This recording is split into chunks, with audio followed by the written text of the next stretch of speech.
এখানে senior in charge পোস্টে আছি এবং ডায়ালিসিস এটা হচ্ছে এসএমসিএইচ হসপিটাল।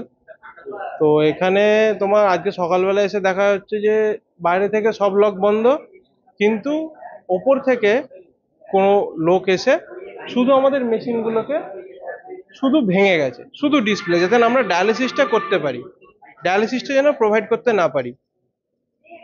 ডায়ালিসিসটা যদি না প্রোভাইড করতে পারি তাহলে তাদেরও স্বার্থ হবে।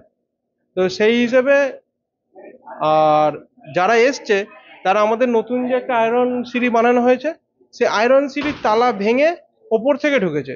সামনে আমাদের সিসিটিভি লাগানো আছে, সেখান থেকে তারা ঢোকেনি, সেটা ডাইরেক্ট ওখান থেকে মানে লোহার সিঁড়ি দিয়ে নেমে এসে ডাইরেক্ট ঢুকেছে, ঢুকে কিছু চুরিও করেনি, শুধু আমার জিনিসপত্রগুলো ভেঙেছে আর চলে গেছে।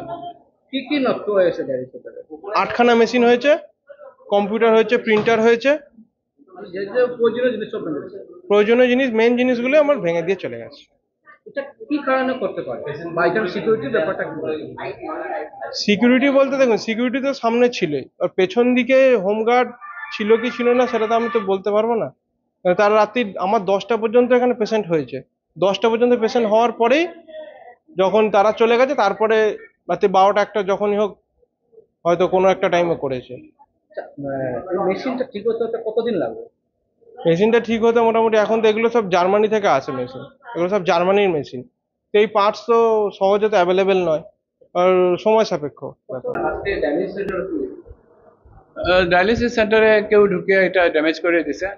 9টা আমাদের ছিল ডায়ালিসিস ইউনিট, সবকটা মানে 14টা আছে টোটাল, এর মধ্যে 9টা একদম ভেঙে দিছে। তো এটা সিমস টু বি সাবোটেজ বা ইন্টেনশনাল, আর অলরেডি আমরা এফআইআর লঞ্চ করে দিছি। প্লাস সব হাইয়েস্ট অথরিটি, আমাদের commissioner sir, NHM director, plus director of medical education, সবাই ব্যাপারটা জানানি হয়েছে, অ্যান্ড অ্যাকর্ডিংলি তারা দেখতে এখন ম্যাটারটা টেকেন আপ বাই পুলিশ।